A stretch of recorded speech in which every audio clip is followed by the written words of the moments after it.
tell that 5-year-old what today was going to be? Now, Caitlin Clark is joining with us. Let's listen in.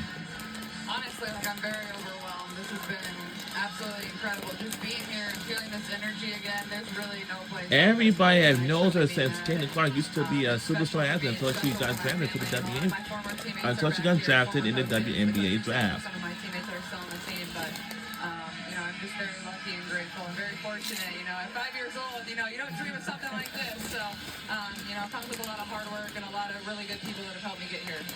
What has been specifically your pinch me moment, especially over the last couple of years? Yeah, that's tough. I think probably the Final Fours for me. That was my biggest dream, is helping this program get back there. Obviously, we haven't been there since 1993, so getting back there and then doing it in back-to-back years, it's hard to, appreciate it right in the moment. It's hard to appreciate it in the moment, but once you look back and reflect on everything, it's really special. How tough is Hannah Stuelke? She looks really good. I went up to her yesterday. I actually practiced with the girls, and I was like, "Han, you look so strong. You look great."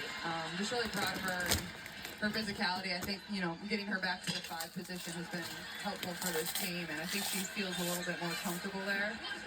I think in due time she'll be great at the 4 once she, get her shots. She gets a little more comfortable with her shot, but she's improved so much since my freshman year. I'm just really proud of her. What have you seen collectively from the team in your absence from your role on this Iowa Hawkeye squad? It was always going to be really hard to replace not only myself, but more so the teammates that I had as well. Because we were just a well-oiled machine. We all knew what we were going to do. We just worked well with one another. And that took years for us to get down. So I think it's been a process for them trying to figure out who's going to be that person, who's going to be that leader, who's that person going to be in crunch time to take a shot. And they've been trying to figure it out. And then obviously you lose your head coach as well. That adds a whole other dynamic. So I'm really proud of this group and proud of the coaching staff. I think they've done a great job. And, this freshman class is really talented, and I'm excited about them. Joined by Caitlin Clark here at courtside. Free throws running for Lucy Olson. You just turned, you had a birthday, right? You turned 23. No more at 22. Which birthday to which birthday has your life changed the most early in your life? I would say year 22 for me, so going from 21 to 22. The whole year of 22 is pretty special. Obviously my golden birthday, but I think looking back and reflecting on all that came in year 22 is pretty incredible. Hard to believe that some of it was even real. Getting back to the national championship, being the #1 draft pick, helping the Fever get back to the playoffs first time since 2016. So just really grateful, honestly. Well, just overall, you are a lifter and a motivator, not just because of basketball, but in the community. What has it meant for you to still impact this Iowa community? It's something that I feel is really easy to do because they had such a profound impact on myself, and everybody talks about the impact that I've had on the people of, our state, this community, the country, whatever it is, women's basketball. But I don't think people and fans always realize how big of an impact they can have on us too as players, from the young girls, from the people that show up every single night to, whoever it is that just gives you a high five, you remember, we're real humans too, so that has a huge impact on us, and I don't think that's something people always think about. And if you loved Maya Moore as a youngster, she was here for your senior night here at Iowa. What is it like to be that for young boys and girls now? Lucy Olson there, Iowa retakes the lead. It's hard to kind of comprehend still. I know I'm in that position, and I take a lot of great pride in that and being a great role model for people. But, it's because I had people like Maya Moore or Candace Parker, or whoever it was that I looked up to, from the girls that were on the high school basketball team to the girls that played in the WNBA. It didn't really matter who they were. I just wanted to look up to somebody and see, the impact that they could have on young women, and I wanted to be able to do that one day, and now I get to do it just by playing basketball and having fun and kind of living my dream. And have you spoken to Juju about that role for her, respectively? I'm talking to Juju a little bit. Obviously, I kind of watch from a distance, but honestly, more than anything, I just try to be supportive. She doesn't need my help. She's obviously really talented, and her game it speaks for itself, and she's so fun to watch. And as you can tell, our entire scouting report, number 12. That's all it's about. And that means, we have so much respect for her. And, she's only a sophomore. She's going to get so much better. And she already is really good. So it's scary to think about. She scored the last 10 for USC in the first half. Little tear there. What is it like to be in that mode? Yeah. As a player, there's nothing better than seeing the ball go through the rim. It just gives you confidence. And I think as a shooter, when you make a shot, she got to the free throw line. That's huge. You don't want to give them easy baskets. But when you get to the free throw line and see the ball go through, it's really important. So I think that gave her some confidence, and then she made some good plays there. Well, the fans have continued to show up here at Carver Hawkeye Arena. What has that meant for you to not only see it, but feel the energy in this building? I'm really happy, and I just want to tell the fans thank you because, this group deserves it. The coaching staff deserves it. These girls that work so hard, every single day. It's fun for them to get to come in here, and they really rely on these fans. It brings a whole other factor in here. So it's the hardest place to play in all of women's college basketball. There's no doubt about that. Yeah, and the WNBA, you're going to be playing here with the Fever. I can't wait to have all my teammates back in here, and I know the Hawkeye fans are going to give them a very warm welcome. So I think that's going to be special for all of us. A lot of new players with the Fever. Super excited for you. Steph Curry is in the building. Duke is going to work. She likes the score. Second chance is there. Come on. Good move. You can't help but be intense about basketball. What are you not? The go. Nothing.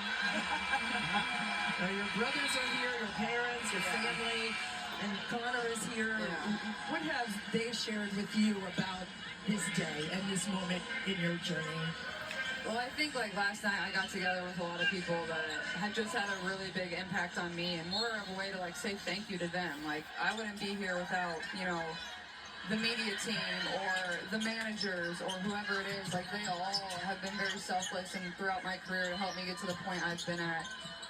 So I think the biggest thing is my mom just told me just enjoy it and look around all these people that are appreciating what you did and they love you and they want to celebrate you. And sometimes that's hard, you don't always want to think like that. Right. But it is really true. I love all these people back and I feel very grateful and blessed. What's the best advice Lisa Bruder gave you or is still continuing to give you now? Hang out with David Letterman. I think it's part of it. No kidding. I think We have Lisa Bluter in the house. You don't always see that in today's world, and I think that's something that's super special. And the same way that Coach Jay runs the program now is you're going to be a good person before any basketball happens, and I think that's super important. So, Well, be I think afraid just not be having the where your chance you feet may are, got the soak in every chance. single moment. She always says that. Some you tells ask me. her players, everybody would probably say that's one of the best pieces of advice. Well said. Sydney Falter at the free throw line. You mentioned it, right? So many people look up to you, Caitlin. This is What do you College look Hoops for on when it Fox. For yourself. I think when I think about myself and if somebody, wanted to look to me as a hero, I hope they would think somebody that gives them joy, somebody that gives them hope, and somebody that can bring people together to celebrate something and find, happiness in something. And that obviously doesn't have to be with basketball. It can be whatever it is. And I think our world needs a lot more of that. Good shot, 23. That is great advice. Absolutely. Avery Howell bags the three-point game. When you're done with your career, you want to be an analyst? You want to take a possession here? No, I can study up a little bit, but it's fun. I talk maybe too much. Listeners at home are going to be like, we're trying to watch. No, it's super fun. Well, when all is said and done for you, what do you want said about what you've done? I hope I just inspired. Oh, wow, Lucy Olsen. Great move by her. Steph is working right now. I hope, I feel like I gave people joy and hope to accomplish whatever, and joy and hope in the young women in sport, and young girls to achieve whatever they want to achieve. I think that's the best thing, and obviously women's athletics is taking off, so it's been really fun to watch. Watkins foul. When you're playing here at Carver Hawkeye, can you hear this crowd? Oh, Could you feel it? I know that's the thing. I was sitting up there with my family, and I'm like, me, I used to be trying to get everybody into it. We're missing a little of that. Come on, tell them to scream. They want to scream for you. You just gotta let them know when. But they're gonna get really into it here, especially beginning of the fourth quarter. It's gonna be really, really, really loud. Well, yesterday in practice, there was some simulation of crowd noise in the building. Yeah. Did you all do that? And what is that like? Does that actually help you when you're trying to execute under that audio duress of the crowd? You know, I think it's interesting. We did it early in my career, but then, to be honest, like whether we were at home or on the road, it felt like everybody was kind of cheering for us. Minus maybe like an IU or in Michigan, like or Nebraska. But even at these places, like we had a lot of fans rooting for Iowa, so we weren't always facing like a true road crowd. And I feel very fortunate about that. But you know, it's something you have to balance as a player. But if you use it to the best of your ability, like it can be a huge advantage. So I know these girls will use it here in the fourth. So have you had a Carver cone yet? I haven't. Today? I haven't had one in a really long time, actually. We need to get you one of those. Might be a little early. What if it's only like 2 o'clock? There's always time. Still being fouled. So, Chiefs versus Cooper DeJean. Where are you in the Super Bowl? I know you're a big Chiefs You fan. know, obviously, I always hope the best for people that I kind of know personally. I hope Cooper has a great game, but, you know, it's my Chiefs all day long. Are you Not- going? I haven't decided. We'll see. I might be at the Super Bowl. I might not be at the Super Bowl. I don't know. Either way, I'll be locked in, whether it's on my couch, whether it's, you know, in the arena, who knows, the stadium. Love it. Love it. We're joined by Caitlin Clark, New Jersey retirement. You said earlier this week, like, it's hard to get emotional about something like that when you're playing a game that day. Like, Yeah. what do you think it's going to be like for you when this happens? I think it's going to be emotional, maybe. I kind of got emotional just walking in here, so Did you really? a little bit. Just being back in this place and seeing the way these fans show up, like, it's just, like, really the coolest thing. And it just, you know, It's makes beautiful. it is. It's a beautiful thing. Like, it's not like this everywhere else, so you gotta take advantage of it and appreciate it. 3-point game. What do you want out of this possession? Just put your analyst hat on for a moment. I like that. You know, Sydney Falter, offensive rebound and a back tap. Iowa will keep it. I think we gotta keep shooting open threes. We've missed a few that I would have liked us to make. We gotta make free throws. And keep playing good defense. And I think we need to get a few possessions back on the O boards. Hannah's done a really good job, but that's going to be important. And then obviously, more than anything, got to take care of the ball because that's how they got their run going in the first half. But honestly, I'm really impressed with our defense. You know, I told him yesterday, Juju's going to make hard shots. That's what she does. She's really good at it. Don't hang your head. Just get back. Get a shot up. Come on. Olsen got to get it off. She Give me does. a- Yeah, it's a violation. Caitlin, congratulations on Thank you, everything. guys. Thank you so much for joining us. Thank you. I appreciate you having me. It's Enjoy fun. it. Thank you. I will. Thanks, guys. Yeah, take One of the care. greatest of all Thank time. you. Caitlin, Appreciate thank it. you Good so to see you much. guys. Good job, baby. You too. Proud of you. Thanks. And that was from Caitlin Clark has joined the broadcast Thank you. from the women's basketball game. My call